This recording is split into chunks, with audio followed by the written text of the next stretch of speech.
एक बार की बात है, एक गांव में लोग एक भूत के खौफ से बहुत ज्यादा त्रस्त थे। सब लोग रात को सो रहे थे कि एकदम से मोहन के घर से चिल्लाने की आवाजें आने लगीं और गांव के सभी लोग धीरे धीरे उसके घर के पास इकट्ठे हो गए।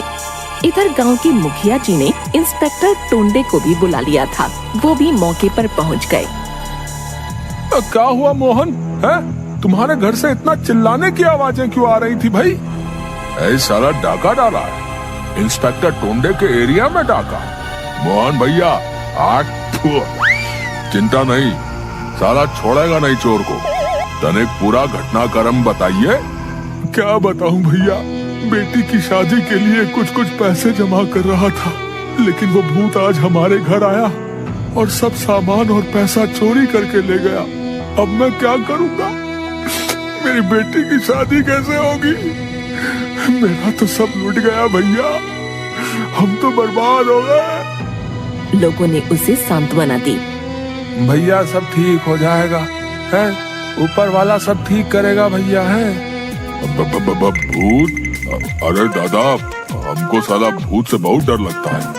बाकी वो भूतवा हमारे चंगुल से बचेगा नहीं। अब धर दबोचेंगे उसको हम। हाँ बता रहे। अगले दिन राजू के घर से ऐसे ही चीखने की आवाजें आने लगी। गांव के सब लोग फिर इकट्ठे हो गए, गांव वाले डरते हुए। क्या हुआ राजू भाई?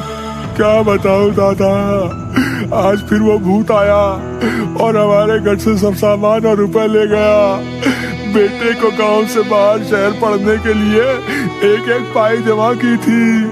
अब मेरा बेटा कैसे पढ़ पाएगा दादा? लोगों ने उसे भी काफी सांत्वना दी। इंस्पेक्टर टोंडे भी आए और बहुत परेशान होते हुए मुखिया जी से बोले। अरे मुखिया जी, अब कोई तो रास्ता खोजिए। हैं? कैसे हम उस भूत को पकड़े, बताइए तो सही। गांव के बूढ़े मुखिया जी ने कहा, बेटा सब ठीक हो जाएगा, परेशान मत हो तुम। कहकर चिंतित होते हुए वो भी घर की ओर निकल लिए। वो भूत अब हर रात गांव में चोरी किया करता था। एक तो लोगों को भूत का खौफ था, ऊपर से चोरी का डर अलग सताने लगा था। अगले दिन फिर अब राधा के घर में भूत आया और राधा के बचाए हुए पाई भी ले गया। राधा बेचारी तो सदमे से बेहोश ही हो गई। गांव वालों ने उसे जगाया और पानी पिलाया। सीता ने पूछा, अब तुम ठीक हो क्या राधा? राधा बस रोने लगी और कुछ भी नहीं कह पाई, बस रोए जा रही थी। थोड़ी देर बाद उसने कहा, सीता, अब मेरी माँ की आंखों का ऑपरेशन कैसे होगा? जो भी मैंने बचाया था वो सब चला गया। इतना कहते कहते वो फिर रोने लगी। अब ऐसी घटनाएं आए दिन होने लगी थीं। इधर लोग धीरे धीरे उस गांव को छोड़कर जाने लगे।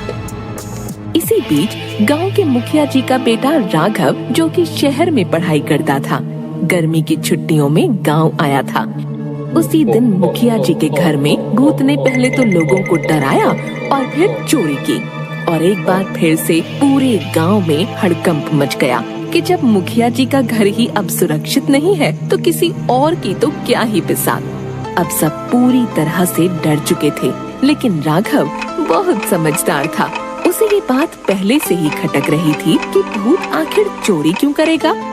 उसने गांव वालों को और मुखिया जी को ये बात समझाने की कोशिश की। बाबा, मुझे नहीं लगता कि ये काम किसी भूत का है। कोई भूत आखिर चोरी क्यों करेगा?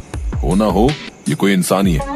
लेकिन गांव वालों में इतना खौफ भर चुका था कि वो राघव की बात मानने को तैयार ही नहीं थे।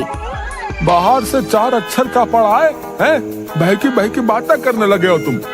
छोड़ो भैया, चलो यहाँ से। अब बस गांव छोड़ने में ही भलाई है, बता रहे हैं। हमारा गांव अब स्थापित हो चुका है, स्थापित। हाँ ठीक कहते हो भैया, चलो चलो।